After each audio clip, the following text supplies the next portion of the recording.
live. Hey, everybody. Welcome to the Hillbilly Green Show. I'm Maverick. We got Dwayne. We got Jason. How you guys doing? Hey, what's up? Doing great. Awesome. So we just got done coming back from the Hobie Bass Open Series down at Lake Fork. And as everybody has seen on social media, you guys just freaking gangbusters out there. Tell me, do you guys have a good time? I had a blast.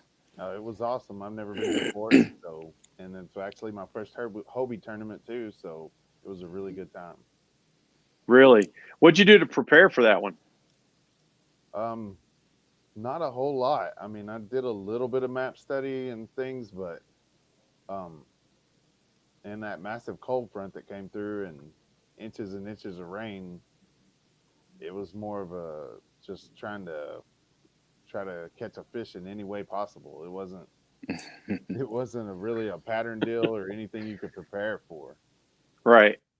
Did you have the opportunity to do any pre-fishing at all, or did you just go straight to tourney? I mean, because it was raining all week. Yeah, we pre-fished 2 days. Didn't get a single bite. Wow. What about you, Jason? I got there Thursday night, and then Friday morning, as you know, we got out there and drove around a little bit and looked at different ramps and stuff. But then I only put my boat in 2 different places. The first, I was only there for about 30 minutes or so, didn't get a bite. The second place I went to, I did get a bite, and I just, went around there, cranking, hoping that I would catch something and figure out something. And I just stuck with cranking the whole time. Yeah, I found out that I decided to sign up and go at the very, very last minute. And, we drove around a little bit. And so I didn't really get a lot of pre-fishing done. I pretty much already knew where I wanted to go. And my experience was total opposite of what you guys ended up with. I mean, so where I launched over by Dell Creek, it was probably about half a dozen guys that were launching from there. And it was a shotgun start. We took off. And I came around that first corner, and bam! I just went right into a stump, full speed. Oh man! And just bent one of my fins. Oh, did you have a backup mast or something, or did you have to bend it while you were in the boat, or what? No, I didn't. Thanks, Gunther. No, I didn't have a backup at all. In fact, that's what I'm going to be heading over to. It's about 2 hours away. The closest dealer is. I mean, I could go on Amazon, but I'm just going to go pick up a bunch of extra parts. Yeah, it's good to keep a couple of those in your H crate, just in case. Well, I have fins. I just didn't have the rods. Well, yeah, the rods are key to have. You're right. So I've got a couple extra fins. I just didn't have any extra rods on me. But yeah, that happened, and then. Man, I just came across a ton of fish in the creek channel, and it was, I had I threw the kitchen sink. I threw almost everything at him, and I just wasn't finding the right pattern for it. And so I decided to quickly load up and then run around the cove to another spot that I wanted to go to. Well, hey, with that rod, if there was any dealers out there that showed up to the tournament and had a stack of those rods, you think they can sell those there at Lake Fork? Well, I watched a video with AJ, and I saw where somebody else had a similar problem with this drive, and he ended up running over there to the marina, and somebody hooked him up. And he was able to get back on the water. And I was thinking about doing that. I was still able. I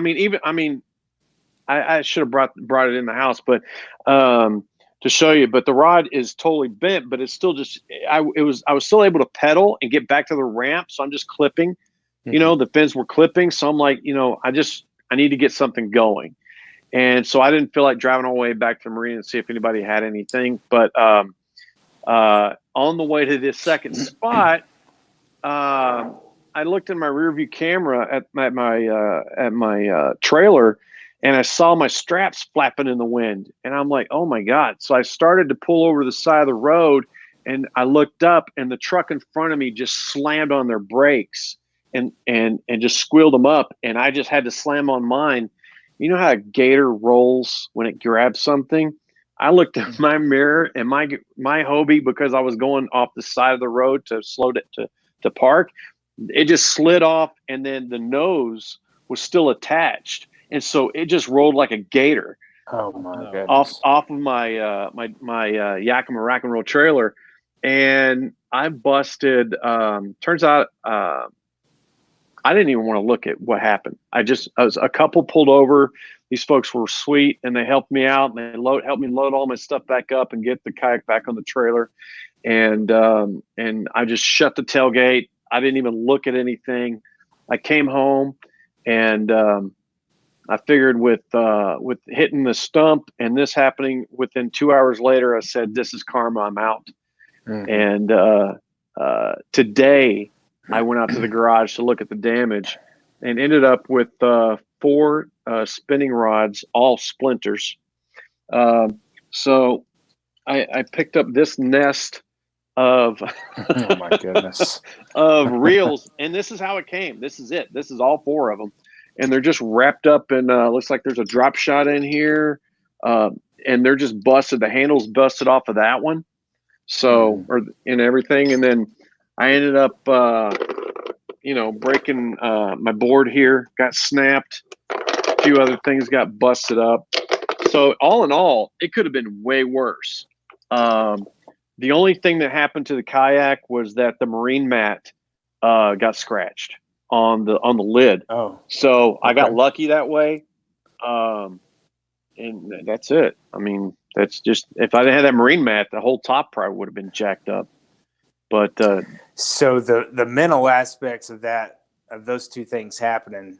I mean, things happen when we're out there and we're in the middle of nowhere at Lake Fork. It seems like you're just way out there, but when things happen, man, it can get in your head.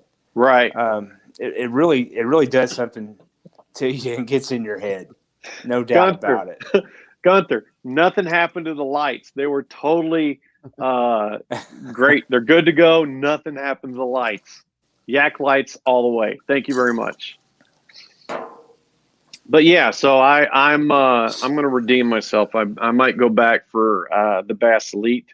Dwayne, you said you're going to head back there for that? Yeah, I think I'm going to make it to that one. Is it too late to sign up for that one? Saturday at midnight. Right. So I might go back for some redemption on that one. Joshua Booth had put a comment on, if you guys saw this on Facebook, where he was wondering if you guys were going to give GPS locations, because you guys ended up doing really, really well. Did y'all? I mean, at one time, Jason, you were in second. Well, I think that was only because of people not uploading their fish until the end. Sandbagging. I saw some other meme on Facebook today that really made me smile. It's talking about, that feeling that you have when you're up there on the leaderboard, but all the sandbaggers haven't put their fish in. Yeah, that was me for sure. But you felt good for a minute, right? I felt good all day because I was pushing, to hit that mark, But with day one, I really messed up by not making an adjustment soon enough. Right. I had 4 fish when the tip top of my rod, the guide thing broke off, and it was kind of grinding on my fluorocarbon, So instead of changing out reels or whatever, I just took another rod that had a different line size on it. It was like 16 pounds, and tried to do the same thing, but I never got a bite after that because I don't think it reached the depth that it needed to hit the bottom.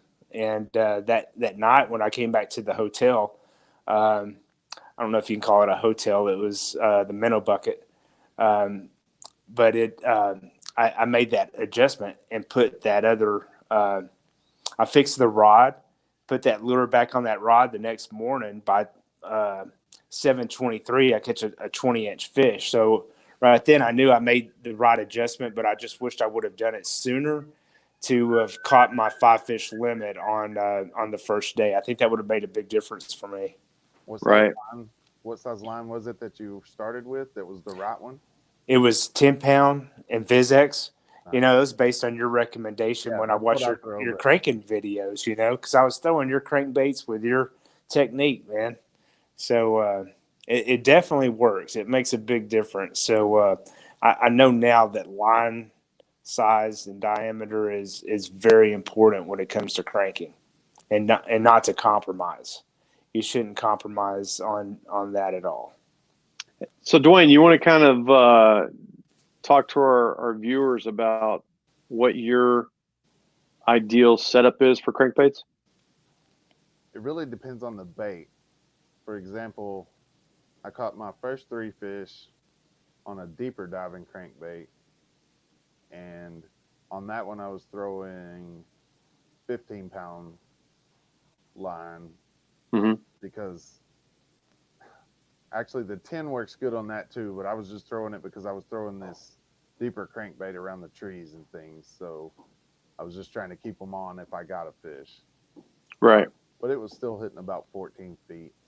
It's something we don't have out yet, but it's a prototype. We may release them later if it continues to do well. But go ahead. No, I was just going to ask you because when I was graphing and I found all those fish in the creek channel, they were pretty much around 25 to 30 feet. And just, oh my God, there were so many. But you said you were primarily around, 15, 14, 15 feet is what you were shooting for? Well, I caught the first 3 fish there. Right.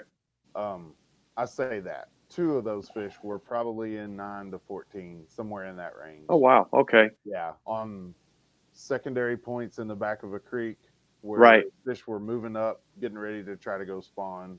Right. They were starting to recover because this is the 3rd day after our first tournament day was the 3rd day after that front came through, and so they're kind of, I think they're going to spawn pretty quick there as soon as it warms up any, because they were really wanting to get back to the shallows. So the next full moon. Yeah, exactly. So on Right. day 1, I caught 2 cranking those points, and they were almost like the first cast I'd come up to that point. There were 4 of them, and I caught a fish on 2 of them, and it was like almost immediately, and then you couldn't get another bite. I mean, it was so tough down there. People, if they look at the top of the leaderboard versus how many people blanked and how many people didn't have a limit, it's a huge disparity between those 2. Right. Do you think how big of a influence do you think the soft plastics played in the tournament? There was a lot of people doing some punching and things, and I actually caught a couple fish doing that on day 2. Right. On day 1, I caught those 2 deep fish on that crankbait, and then I caught one of them from the corner of a bridge on the same crankbait, probably 2 miles, 3 miles away from there. Well, it was past the ramps. It had to be at least 3 miles away from there. Mm-hmm. And so I had 3, and I went to a place I hadn't been, but I'd seen a lot of bass boats going, and I thought they're just cycling in and out of there. There's got to be something there. So I went and checked the bank, and I ran down it, and I caught one on a jig there. Oh, cool. Yeah, caught one on Taylor Man's jig. And so I ran back down it with the jig with no bites, and I thought, the wind's blowing on this. I'm going to try a spinnerbait. So I ran it a 3rd time with a spinnerbait. Really? And caught my 5th fish. And that was my literally all 5 bites for the first day. And I got them all in the boat and had one of 17 limits that were caught the first day. Right. Right. Did you use any soft plastics, Jason? No. Wow, it's amazing. It to me, it's amazing just how everybody got their limits, or how everybody who ended up in the money, and what they ended up using, and it's all over the board. So it wasn't one set style or one set presentation, that it was all over the place. Yeah, and then on day 2, I went to actually that spot where I caught the jig and spinnerbait fish, Mm-hmm. I ran that 3 times with not a bite with different baits, and then I booked it to where I caught the pocket where I caught the deep cranking fish, and went in there deep crank for about an hour. So I'm like 2 hours in or so, probably haven't got a bite. I pick up a buzz bait, the little buzz bait that I use all the time, Mm-mm. and I start going down the bank. And like my fifth cast, I catch like a 17 or 18 inch. I can't remember which one it was. But it was a decent fish, and just right around the corner, I caught another one, and so I've got two then. And I do that for a long time, still nothing. And you talk about soft plastics, I picked up a punching rig because there were some small mats. They were like 3 feet circle, just Right. little mats. I dropped down one of those mats and pulled out a 19 and a quarter. Nice. Oh, nice. Yeah. But I couldn't do it again. I mean, Right. I did catch one on it later, but it was probably a mile and a half away from there. I found Right. another one that was close to a boat dock post. You know, these Right. are floating docks. They have the poles. There was a little bitty mat next to that, and I dropped it in there and pulled out a 1575 or something like that. And that was Could you see any of them on your graph on your side scan like we normally no, fish? I couldn't either. no. I never saw a fish on that except out deeper, you know. Mm-hmm. But so that gave me 4, and then I fished for a long time and without a bite at all. I found more of those things to that in places I had not been at all, and I was doing that, and I finally thought this is something I like to do during the tournament when I'm struggling or running out of time. I'll sit down and I'll think, okay, if I'm driving home and it ended right now, what would I have done different?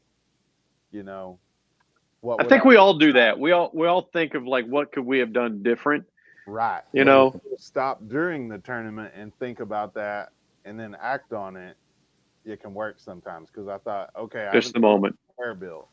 I was like, I know people are catching some on a square bill, and so I tied on a chartreuse blackback skirmish baits M9 one knocker, and I kept punching. And then between these docks, because I was kind of running out of time, so I didn't really have enough time to go to a new area. I hadn't caught much on docks, but um, I was kind of forced to fish where I was at. And so between the docks, I was throwing that square bill, just looking for random brush piles or whatever. And at like 248 or something, I caught one on that. That gave me my fifth fish. So I was one of only, I believe it was only 4 people that caught 2 limits, caught a limit each day. These are some bad baits. What's it called? Chartreuse blackback. It's just a simple color that has been around forever, but I do paint mine a little different. A lot of the companies put a red chin on it, and I paint chartreuse all the way down the bottom. Uh-huh. So that does give it a little difference. But That's awesome. one of the biggest deals is that one knocker. Yeah, One I Right. think so too. it's a big bearing that's inside there, and it's not in a chamber, so it's not like ticking back and forth. It's just loose to bang around in there. And I think it Mhm. also helps it hunt better because that ball could be anywhere, so it makes it really erratic. Right. Gunther, I'm going to get a couple questions here. Gunther asked how the weather was down there. Jason, you want to tackle that one? Well, I mean, people have been asking me about the weather, and I really only thought about the wind direction. I think that played the most important part for me. I thought about, well, when I prepare to go fishing and it's cold, I'm going to dress the same way, and I take my rain gear, my Columbia stuff, and it really didn't bother me the wind or anything, as far as my condition. But I was thinking about that wind blowing into from the south, blowing into those north banks, and I think that's what I focused on. Right. Especially on Sunday. Dwayne, you got any feedback on the weather? How it affected you?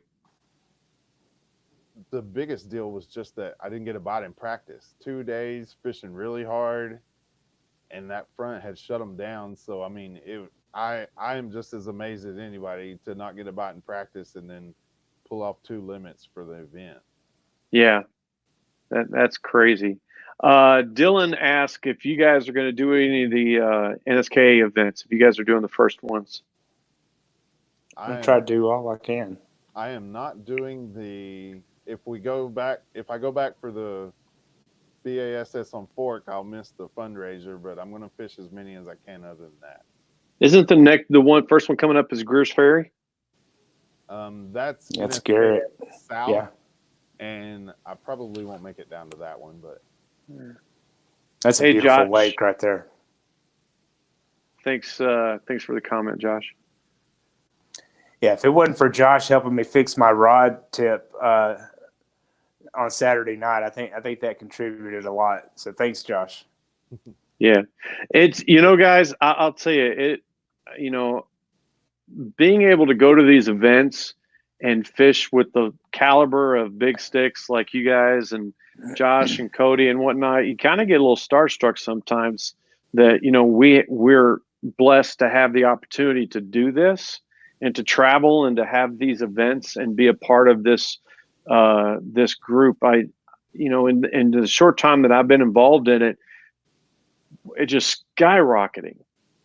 Just people that are getting involved in this, even folks from the FLW or the Bassmasters that are actually, converting and coming over and starting to get involved in kayak fishing tournaments and stuff like that. It's just, this is exciting. It really is. It's exciting to be on the ground floor of a sport that's up and coming like this, and it's something special. Coming in here fishing out of a kayak. Coming from the bass boat world, you're fishing in the back of the boat or the front of the boat, and you're always thinking about that person fishing with you. But being in a kayak, it's just all you, and I really enjoy that aspect of it. I really think this is a mental game, and being able to make these adjustments and hold yourself accountable throughout these tournaments, makes it different. And I think that's what I really like about the sport. Not only is it, I think, the hardest multitasking sport. I mean, I know it's not all about catching fish, but being able to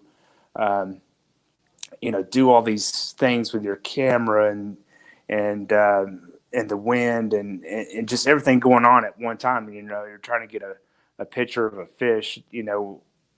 It's tough, but it's Right. It's very rewarding and challenging. And I really enjoy that.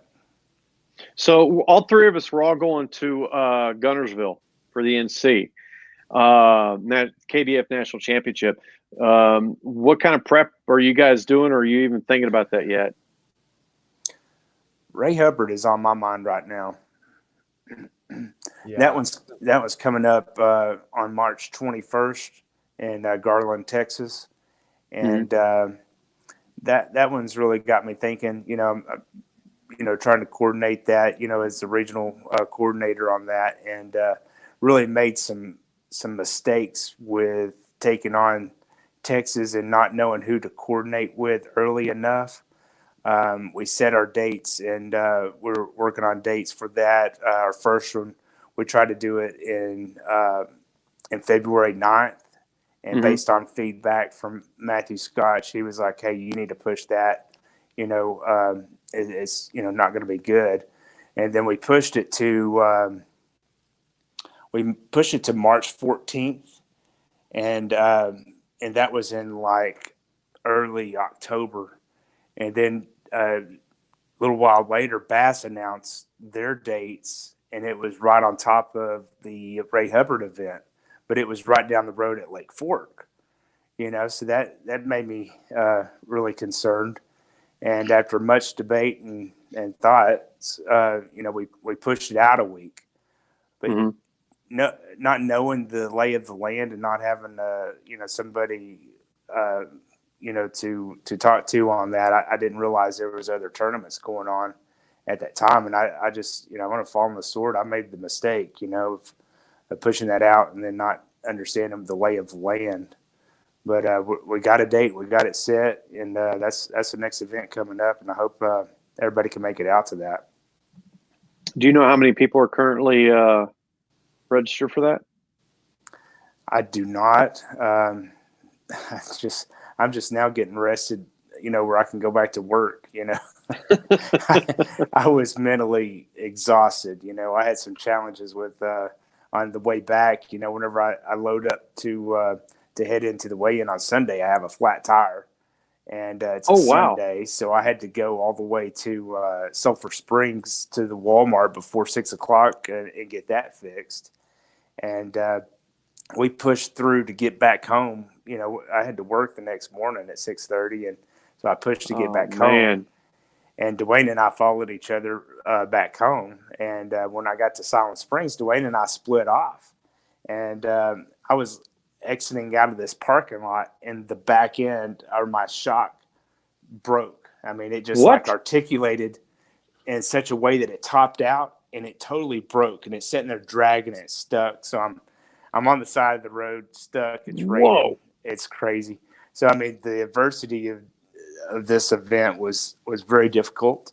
I called my wife. She came out there and brought some tools out there, and we got it taken apart. And I finally wasn't it got home. raining? It was awful raining. Yes. So I got about 3 hours of sleep, and it was just tough. It was really tough. I was sleep deprived. Yeah, I had a tire problem too the whole time. There was a screw in my tire, and it was slow leaking. So every day I was worried about getting back and not being able to get back. And so I was thinking about that. And luckily it was leaking slow enough that I could go air it up and it was okay for the next day. But I never did get it fixed till I got back home. But we're like the Three Stooges. We're a mess. It was tough, man. If it wasn't for my wife, man, she was there for me mentally, with all the each day I was able to call her, and she kept my head in the game, and I owe a lot to her. Wow. So she was amazing support, and it's having that support at home, being gone to these tournaments it's tough on us anyway. You think it's all a big party or this or that. That's what you would think. Not going there, but it is absolute work. And when you don't have to worry about what's going on in the home front, and you got that kind of support, it means a lot. It is so important to us as fathers, husbands, and, as family men, it is important. To have that support system really helps out quite a bit. It does. Dwayne, do you have any prep for NC, or you're focusing on the Bassmaster Elite? I will be doing a lot, but not yet. I haven't started yet, but I'll start with maps and probably calling some people to try to figure out one of the biggest things on a big lake for us, because we can use any ramp that's public that anyone can launch at, pay or not, as long as any other competitor could launch there as well. Right. So one of our big deals is a lot of things just aren't accessible from the ramps we can get to. So I'll be trying to sync up popular areas or areas where I think look good on the map with where there's a ramp that I can actually reach it, and things like that. Speaking that brings up a conversation that blew up on social media that I did not expect, and I started it, and I did not expect it to get as big as it did. I was simply trying to ask whether or not the Torpedo 1103 was allowed in events, mainly KBF, and man, that conversation went for a minute, and Jeff Little chimed in on it.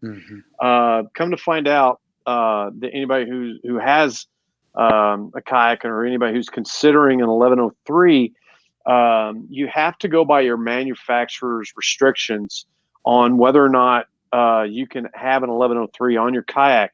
Come to find out, on the Hobie, the PA-14 Hobie, it is not allowed in the tournament. Therefore, if you have a Torpedo 1103 on your kayak for like the national championship or any of these other tournaments, you will get disqualified. So that kind of that kind of put a bumper on me. I really want one, so I'm like, I can get the 403 AC, and then just wait. Maybe a year from now, the 1103 will be approved, or so. I don't know. But I do have some health conditions regarding my legs, and so I would be getting it for that particular purpose alone, for my health condition, because of the neuropathy and the diabetes and all the other fun stuff that goes along with it. My legs are extreme pain from the initial launch when you're racing everybody, and I actually have to stop and just just kind of let things catch. So that's why I was thinking about considering a Torqeedo. And if I'm going to spend money, I'd rather spend it on what's the best thing out there. And the 1103 being quieter and faster, and those were the two main points for me for getting that. But I'm sure glad that I asked that question, because man, I got a plethora of information regarding kayaks, and not just around the Hobie, but around kayaks in general, and the tournaments and the rules and regulations, all that kind of stuff. So, if you guys are ever, the viewers, if you guys are ever curious about whether or not something's allowed or not, do not hesitate to jump on one of these, these groups and just ask people. And everyone was totally awesome with sharing information about that. Well, here, I want to throw something out. I got the Torqeedo, but I've got the 403 AC. Yep. And it makes noise whenever you turn on the throttle. It makes noise, right? And I kind of like that, and I realized that noise is kind of important, because once I started fishing, I guess it was in the fall when the fish start chasing shad up into the creeks and things like that. Well, when I can go around in like a figure eight in this area, and I can see the fish come up off the bottom from that noise. Really? So I really like the noise. I think I'm a fan of the noise. Now, if I wanted to be quiet or something, I think of, whatever I want to be quiet is like if I'm sight fishing or something like that, and I don't have the motor on anyway. Mm-hmm. But whenever I'm trying to stir up fish and get them to react to that sound, I think that sound plays an important part. So I wouldn't discount the existing options that are out there for Torqeedo. I think they're solid. Gaining that extra mile per hour, and then risking, whatever, DQs or stuff, that could happen right now. I don't know that the juice is worth the squeeze. I think the product out there as it is right now is solid. Oh, no, I no doubt about that. I was just going for the quieter, faster thing. But, me, when I'm going to do something, I kind of go overboard. How do you think that the noise compares to the fish finder? Because I hear a lot of people turn off their fish finders because of the sonar and that signal, that sound. Do you make a difference in those two, or Dwayne, anybody? I don't see that my sounder is making a big difference. You've heard that though, right? I've heard it. Yeah. Especially in saltwater, and saltwater guys have explained that to me. And I ran into a guy, Nicholas Waddell on Kentucky Lake, and we ended up fishing the same spot. He was adamant, you need to turn off your sounder if you're going to be out here on the spot with me. And I really didn't notice a difference. I definitely turned it off, but I didn't notice a difference. I've heard a lot of people talk about it when they're ledge fishing, and those pressured ledge fish, like on Kentucky Lake or Gunnersville or somewhere. And then a lot of people will turn it off when they're fishing super shallow, punching mats or fishing 6 inches to 2 foot of water. A lot of times, yeah. If you ever take your boat out and leave your fish finder on, you can hear that noise it makes when it's out of the water. Yeah, I actually turned mine off, because I really wasn't using it. I wasn't able to see the fish that I was, I was just trying to hit as many grass mats as I could, Right. Huh.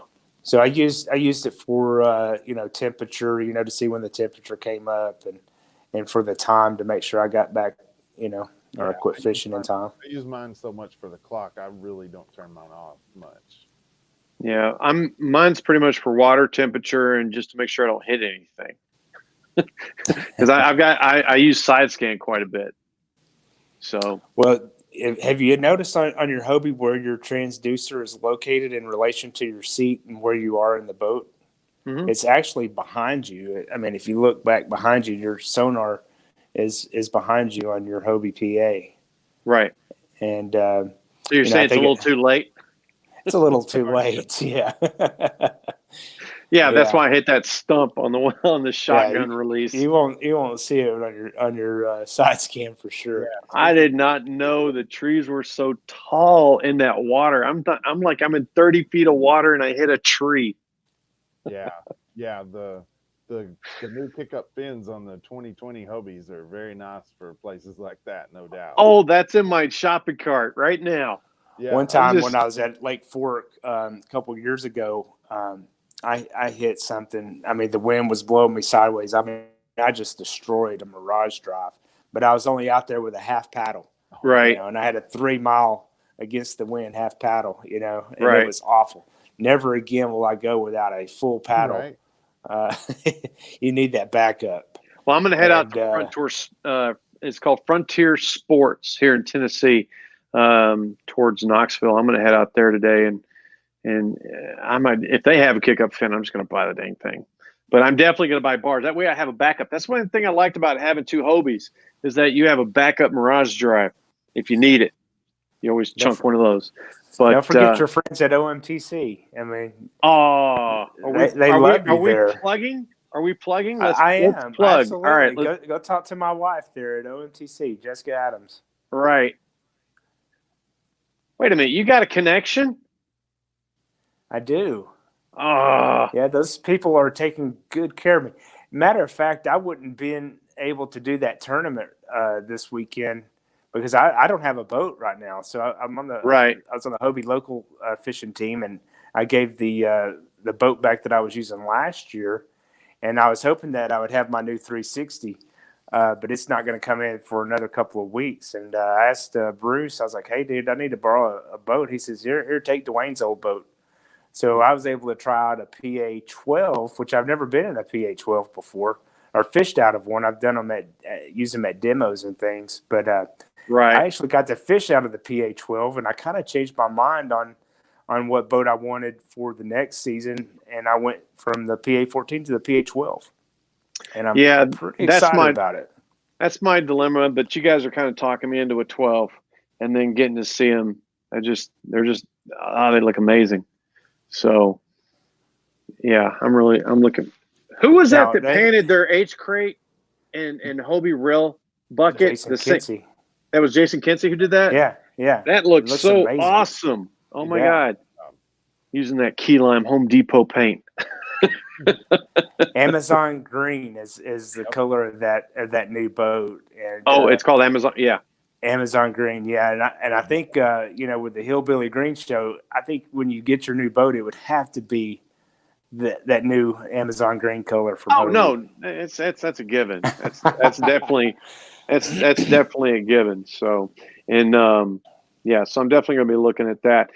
All right, anything else you guys want to talk about or share with the folks? You guys, do you guys prepare differently for different tournaments, or is it more based on the time of year? Does it have to do with a specific tournament or specific body of water, or do you just pretty much like, okay, this time of year, this is the crate?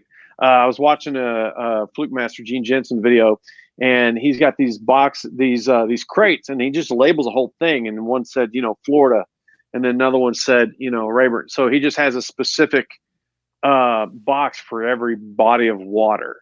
Do you guys do anything like that, or do you prep for a body of water, or just the time of year? Dwayne? No.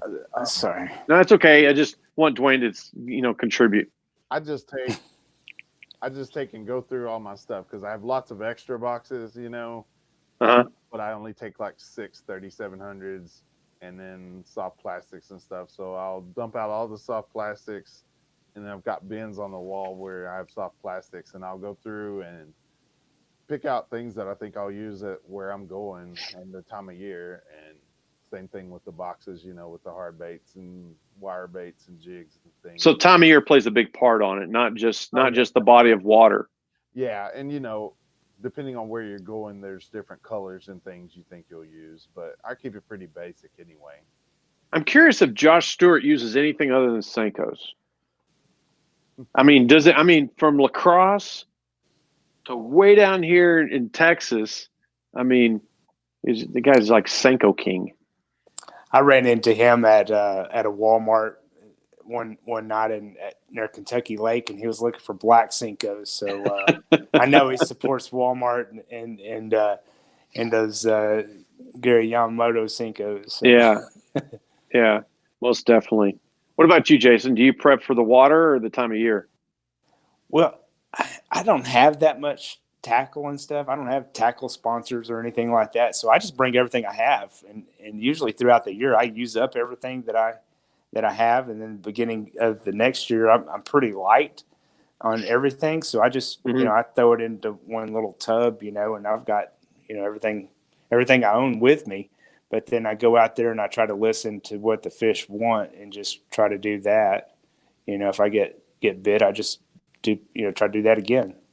I try to do the same thing. I organize all my. I'm like real OCD about it. It's like I'll organize all my plastics, and for at the very beginning of the year, and hope and pray that I do not have to walk into a bait shop or a Bass Pro or a Walmart or anything like that during the whole entire year because, it's expensive in the winter. So I'm like, all right, I'll buy everything I think I need for the whole year, and I got this idea from Greg Blanchard.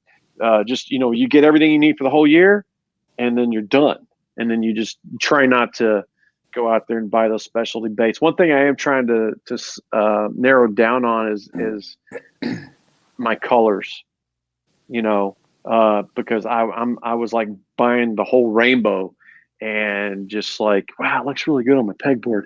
And then I'm like, I just, just the greens and the greens and the blues, maybe some PB&J every now and then or something like that. So I'm really trying to narrow it down on my colors. Hey, Dwayne, how many colors of green can a bass see? A bass, isn't it like way different than a human eye can see? A bass can tell the difference between two shades of green that are 1 degree apart. That's amazing. Really? Yeah, and a human, it takes, I believe it's 7 degrees or 5 or 7 degrees, maybe 3. But anyway, there's a big difference between what we can tell that we would say we're the same, but a bass's is 1 degree. And it makes sense because most things underwater are green. So for them to really have that, that really helps them feed or whatever. But so that's one of the reasons almost everything I paint has some kind of green in it. Well, go ahead, Jason. One thing I noticed, in some of the fish that I caught was they had the pinchers of the crawdads that they were eating were just bright red. I mean, it was super red. It looked like, a shrimp cocktail coming out their butt. So. Yeah, I threw red. The crankbait I was throwing, the deeper one, it was our tomato craw color is what it was, which has an orange bottom, green on the back, and then red shoulders. Let me ask you, Dwayne, something about colors in regards, and this is for the viewers, so you can, this is directed for them, is when you are, depending on stained muddy water, algae, crystal clear water, can you kind of give the viewers an idea of like what are the primary colors you kind of want to throw and what the water, what would you throw during dirty water, muddy, chocolate? Because right now we got the rainy season and here in the Tennessee Valley, we've got these dams running all day long. And so we've got runoff and we've got just water's churning. We got some spots that you can find clarity and some are just murky. Can you kind of tell us what your expertise tells you about what colors to throw during certain types of water? Yeah. I mean, the standard is, the clearer the water, the more natural the colors, and the brighter the colors, like chartreuses and bone color and reds and things in dirty water. There's also, when it gets really tough, sometimes you can flip and throw natural colors in dirty water and catch fish. So the standard knowledge about that is imperfect, to say the least. Because I've recently caught a lot of fish throwing a really natural color in dirty water Mhm. at certain times of the year when fishing pressure is really high or if the conditions are really bad. So I'm actually learning a lot of that stuff, relearning that right now in new ways. So, but it's definitely not just what the book tells you, what's supposed to work. So there's nothing set in stone with this. Yeah, definitely not. But that specifically has a lot more to do with the mood the fish are in than the watercolor, it seems. That's what I'm learning recently. Mm, okay. Jason, you got any feedback on the colors and the waters that you're fishing that you target? In the dirty water, I really like that chartreuse blackback crankbait, and then I was using the fire Dalmatian skirmish bait this weekend, and Hmm. it looks like the fire tiger basically that you commonly know, but the skirmish version of it is called the fire Dalmatian.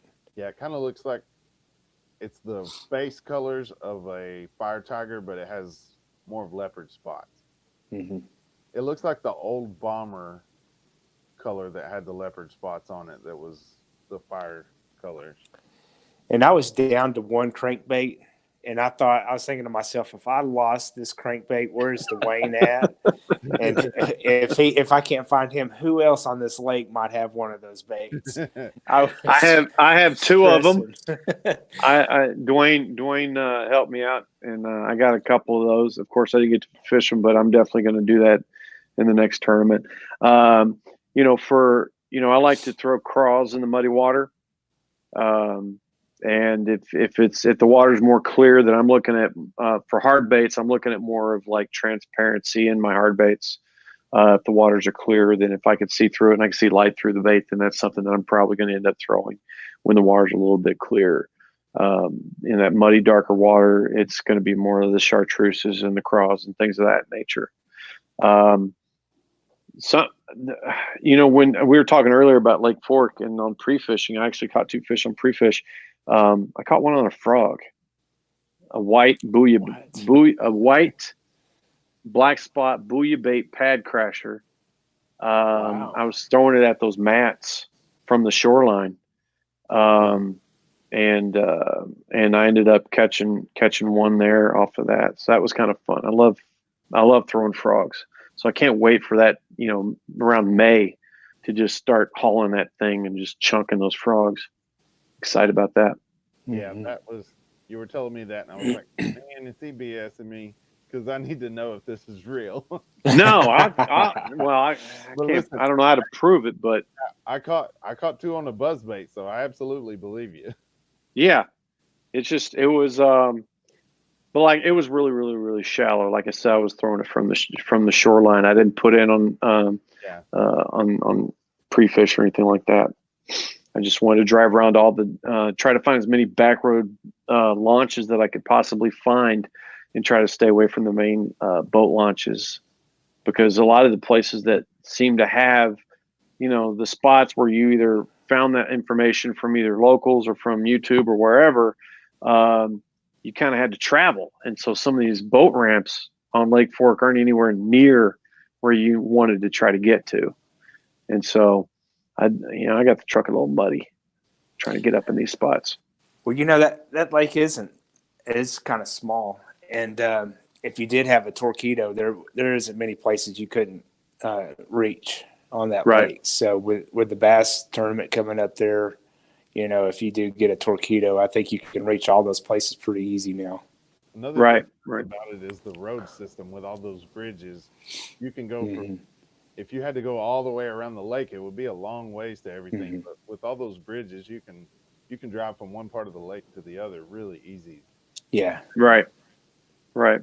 Well, I'm getting pretty excited about. I don't have a a lot of tournaments that I'm doing in the month of March. Other than, preparing for the national championship, I might consider going back to Lake Fork for the Bass Elite Series. So I might consider doing that.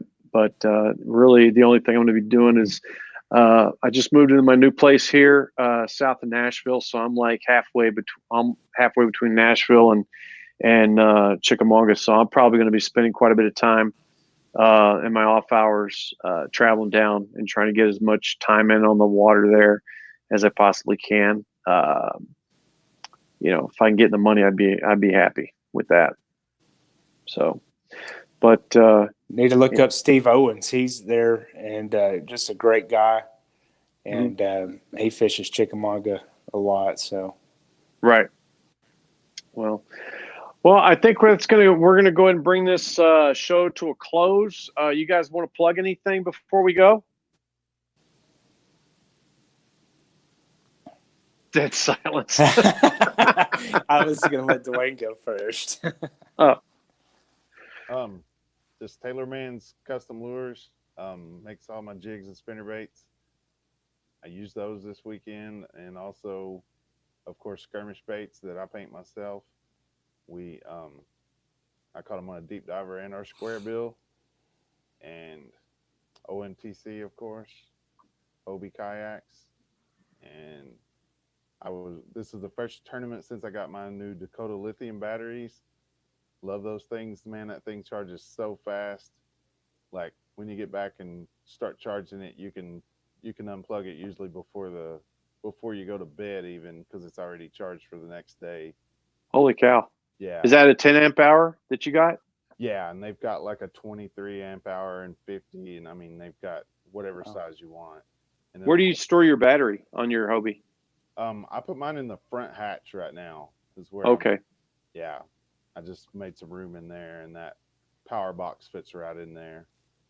Okay. And then catch boards, no bending. No bending. Jason, you want to plug anything? Yeah, Hobie Kayaks has been awesome. The team there with AJ, Kevin, everybody putting together the Hobie Bass Open series. It's been amazing. Really proud of the work that those guys are doing.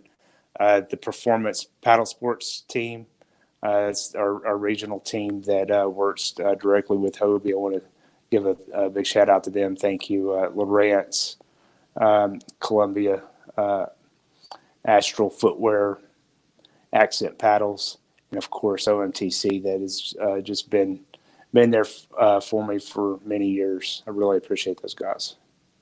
I also want to give a shout out to OMTC. They're the folks that hooked me up with my Hobies. And I'd like to give a shout out to the folks in Springfield, Lou's, Fishing Rod and Reels, as well as Gunther over at Yak Lights. They're awesome.